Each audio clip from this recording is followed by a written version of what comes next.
Good morning to everyone. और कल हमने बात की थी कंज्यूमर बिहेवियर के बेसिक के ऊपर। हमने कंज्यूमर या कस्टमर की डेफिनेशन के बारे में बात की थी और एक कंज्यूमर बिहेवियर होता है उसके बारे में बात की, किस तरह का होता है या किस किस फैक्टर से वो इफेक्ट होता है उसके बारे में हमने कल बात कर ली थी। आज हम चैप्टर को स्टार्ट कर रहे हैं और हमारे चैप्टर को स्टार्ट करने का सबसे पहला जो हमारा टॉपिक है वो है आपका सेट। सेट को हम सेट भी बोलते हैं या फिर हिंदी में बंडल के नाम से भी जानते हैं कि सेट क्या होता है, बंडल क्या होता है। और इसको एक और नाम से जानते हैं, कॉम्बो पैक। कॉम्बो पैक का नाम तो आपने सुन रखा होगा और अगर नहीं सुना है तो मैं आपको इसके बारे में थोड़ा सा बता दूं। कॉम्बो पैक का मतलब होता है कि एक के साथ दूसरी चीज उस पैकेट में पैक होके आपको मिलती है। जैसे कोलगेट टूथपेस्ट जो होता है उसके साथ ब्रश भी आता है, या पेंसिल की बात करें तो उसके साथ रबर भी आता है। तो जब एक के साथ दो वस्तु एक ही पैकेट के अंदर आपको अवेलेबल हो जाती है तो उसको हम बोलते हैं कॉम्बो पैक। ठीक, तो उसी बंडल के ऊपर या उसी सेट के ऊपर आज हम बात कर रहे हैं कि सेट क्या होते हैं, कस्टमर जो होगा किन किन सेट को खरीदेगा, कैसे खरीदेगा और उसको सेट को खरीदने के लिए किन दो फैक्टर को ध्यान में रखेगा, उसके बाद उस सेट को खरीदेगा और कितनी कितनी क्वांटिटी में खरीदेगा। चलते हैं बात करते हैं सेट के ऊपर। सेट को डिफाइन करने से पहले मैं आपको थोड़ा सा बेसिक बता दूं। और बेसिक में हम स्टार्ट कर रहे हैं कि मान ले कि एक कस्टमर है या एक पर्सन है, उसकी बहुत सारी पूरे दिन की आवश्यकता होती है, बहुत सारी वांट्स होती है और वो बहुत सारी वस्तुओं का उपयोग या उपभोग करना चाहता है या उसको कंज्यूम करना चाहता है।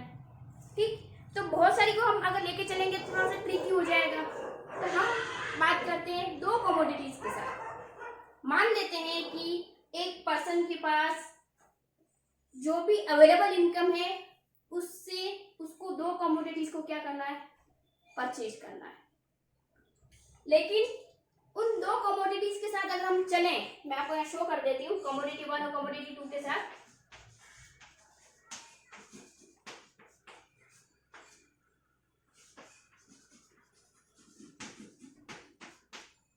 डबल आएगा।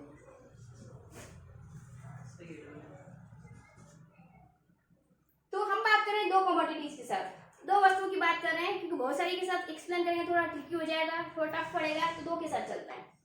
हम मानते हैं कि एक पर्सन है और उसके सामने दो कमोडिटी पड़ी है और उसको इन दो कमोडिटीज की क्वांटिटी खरीदनी है। अब पर्सन जो भी है वो इन दोनों कमोडिटीज की क्वांटिटी या मात्रा को खरीदेगा। तो सबसे पहले हम बात कर लेते हैं कमोडिटी की क्वांटिटी या मात्रा को क्या कहते हैं। तो इसकी क्वांटिटी या कमोडिटी की मात्रा को हम शो करते हैं एक्स से। अगर पहली कमोडिटी की बात करेंगे तो मैं लिखूंगी एक्स1 वेरिएबल्स। वेरिएबल का मतलब होता है जिसमें आप चेंज कर सकते हो या जिसमें चेंज हो सकता है, कंडीशन के रिगार्डिंग जिसमें चेंज हो सकता है उसको हम बोलते हैं वेरिएबल्स। ठीक, तो कमोडिटी 1 की जो भी क्वांटिटी लेंगे हम उसको शो करेंगे एक्स1 वेरिएबल के साथ और कमोडिटी 2 की जो भी क्वांटिटी हम लेंगे उसको शो करेंगे हम x2 वेरिएबल्स के साथ। ठीक, तो हम दो कमोडिटी के साथ बात कर रहे हैं और दो कमोडिटी में मैंने पहली कमोडिटी ले ली कमोडिटी 1 और दूसरी ले ली कमोडिटी 2। फिर मैंने ये भी कह दिया कि इसकी जो भी क्वांटिटी हम खरीदेंगे, परचेज करेंगे, जो भी मात्रा हम इस वस्तु की जितनी भी मात्रा लेंगे उसको हम शो करेंगे x1 से और इस कमोडिटी 2 या दूसरी वस्तु की जो भी मात्रा हम खरीदेंगे उसको शो करेंगे x2 वेरिएबल्स के साथ या x2 के साथ शो करेंगे। ठीक, अब मैंने कहा था सेट की बात करें, हम किसकी बात करें, सेट की। और मैंने दो कमोडिटी के साथ इसको स्टार्ट किया था। इट मीन इन दोनों वस्तुओं की जो भी मात्रा मैं खरीदूंगी अपनी गिवन इनकम और जो मार्केट की कॉस्ट या प्राइस जो भी है उसके साथ मैं इन दोनों गुड्स की या इन दोनों कमोडिटी की जो भी मात्रा मैं खरीदूंगी उसको यदि मैं एक साथ रख दूं और उसको शो कर दूं तो वो क्या कहलाएगा, अपना सेट कहलाएगा। कैसे, देखो मान लेते हैं कि मुझे कमोडिटी के अंदर दे रखा है एप्पल और बनाना,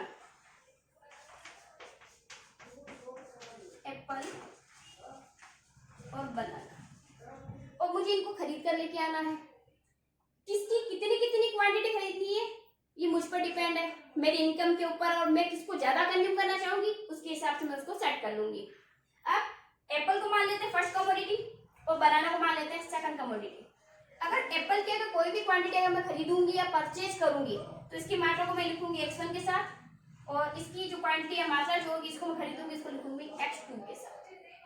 ओके, अब यदि इन दोनों को मैं कंबाइन शो कर दूं, कैसे, x1 कोमा x2 को ब्रैकेट में अगर मैं क्लोज कर दूं इसको, तो ये हो जाएगा हमारा सेट।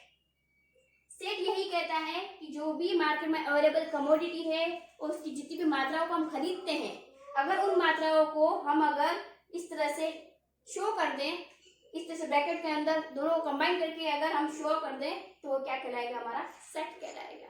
तो हमने यहाँ पे लिखा है x1 coma x2, it means x1 जो है पहली कमोडिटी की क्वांटिटी है और x2 है दूसरी कमोडिटी की क्वांटिटी है। अब इसको मैं न्यूमेरिकल पार्ट में बताती हूँ। जैसे मैं यहाँ लिख लूँ 5 और यहाँ लिख लूँ 4, इसका मतलब इस सेट के अंदर हमने एप्पल की कितनी 5 क्वांटिटी खरीदी है और बनाना की 4 क्वांटिटी खरीदी है। मतलब एप्पल की मात्रा तो है 5 किलो और बनाने की मात्रा है 4 किलो। यूनिट एक सेम होनी चाहिए, यूनिट का आप जरूर ध्यान दें। तो सेम यूनिट के साथ मैंने इसको क्या कर दिया, सेट के अंदर डिफाइन कर दिया। अगर इसी तरह से मैं कुछ एक दो सेट और ले लूं, जैसे 3 and 5, इट मीन्स पहली कमोडिटी की कितनी क्वांटिटी है 3 और दूसरी कमोडिटी की 5। तो इस तरह से जो गिवन क्वांटिटी होती है या जो भी कमोडिटी हमें दी गई है उसकी वेरिएबल्स की जो क्वांटिटी हम खरीदते हैं उसको यदि ब्रैकेट के अंदर इस तरह से शो कर दिया जाता है तो वो कहलाता है हमारा सेट। ठीक, अब इसको बजट सेट क्यों कहते हैं? बजट सेट इसलिए कहते हैं क्योंकि हर पर्सन का अपना एक बजट फिक्स होता है और वो अपने फिक्स बजट से ही क्या करता है, अलग अलग क्वांटिटी को परचेज करके लेके आता है और अलग अलग गुड्स या कमोडिटी को क्या करता है, परचेज करता है। तो अब मैं बात करती हूँ बजट सेट के ऊपर।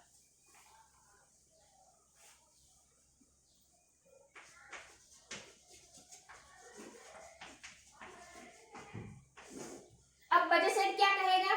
बजट सेट सबसे पहले ये कहेगा कि भाई जो भी आपकी इनकम है उस इनकम से जो भी गिवन कमोडिटीज है उसकी कितनी कितनी मात्राएं आप खरीद कर या परचेज करके लेके आ रहे हो, और यदि इन दोनों को कंबाइंड रूप में अगर शो कर दिया जाए तो वो क्या कहलाएगा, आपका बजट सेट। लेकिन बजट सेट में सबसे इंपॉर्टेंट चीज जो है वो आपको ये ध्यान रखनी पड़ेगी कि इस बजट सेट के लिए आपकी इनकम कितनी,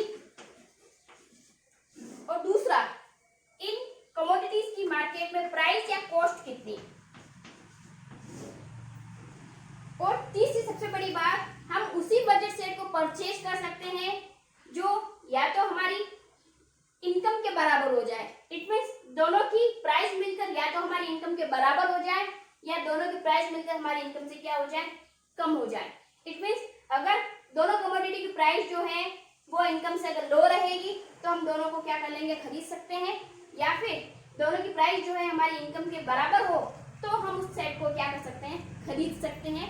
तो इस तरह से एक पर्सन जो होता है वो अपने बजट सेट के माध्यम से क्या करता है, इस वे के माध्यम से, इस कोटेशन के माध्यम से वो क्या करता है, जो भी गिवन सर्कमस्टेंसेस जो होती हैं उसमें जो भी कमोडिटी उसको खरीदनी होती है उसकी क्वांटिटी को क्या करता है, सेट करता है, और सेट करने के बाद अपनी इनकम को देखते हुए और इन प्रोडक्ट की या इन कमोडिटी प्राइस को देखते हुए वो उन्हीं वस्तुओं के सेट को खरीदेगा जिनकी प्राइस या तो उसकी इनकम के इक्वल हो जाए या फिर उससे लो रहे।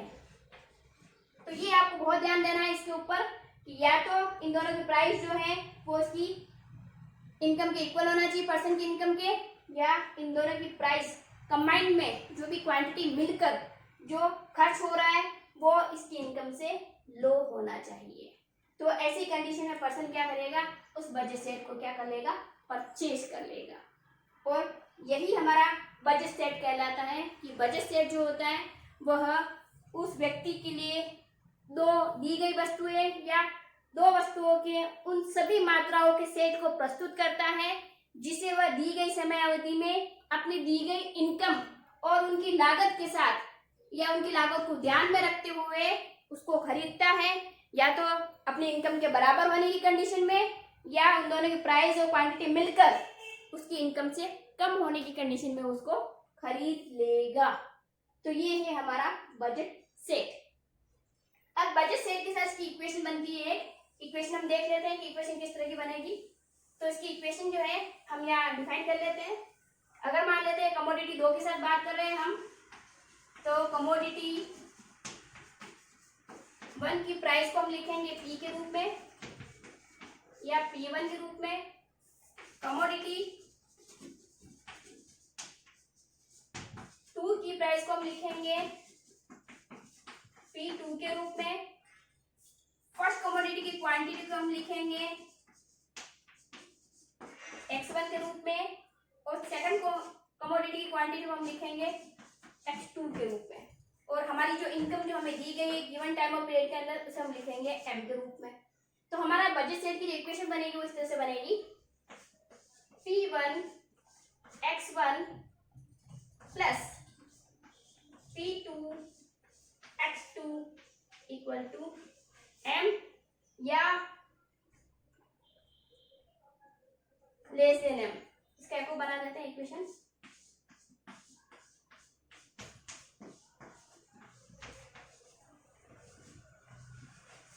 और यदि इन दोनों को कंबाइंड में लिखना चाहें हम तो इसे इस तरह से लिख सकते हैं।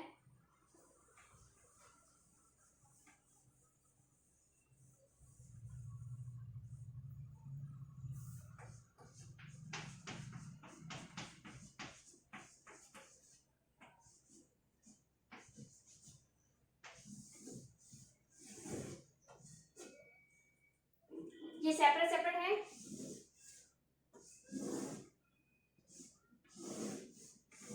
और यदि इन दोनों को कंबाइन करके आप लिखना चाहे इक्वेशन डालना चाहे तो इक्वेशन बनेगी P1 X1 plus P2 X2 equal to greater than less than M।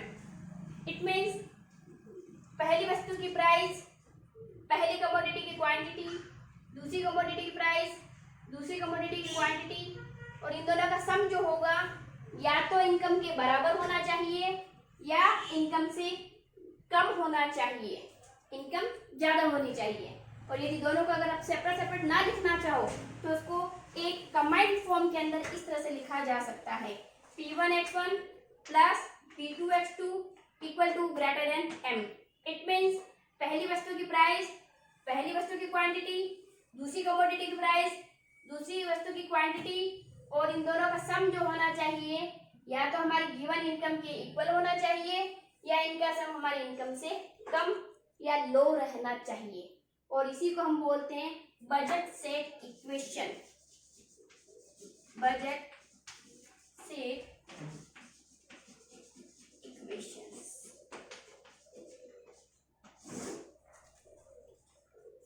यहां तक आज आप कंप्लीट कर लीजिए। कल हम चलेंगे इनके डायग्राम के ऊपर। सबसे पहले इसका सेट कंप्लीट करेंगे हम, उसके साथ इसका एक डायग्राम शो करेंगे और उसके बाद चलेंगे इनमें किन किन तरह से चेंजेस हो सकते हैं और किस किस तरह से चेंजेस हो सकते हैं। तो आज के लिए इतना ही। इकोजेट के साथ बने रहिए, इसको लाइक करिए, शेयर करिए, सब्सक्राइब करिए और घंटी का बेल आइकन दबाना ना भूलिए। तब तक के साथ हमारे साथ बने रहिए।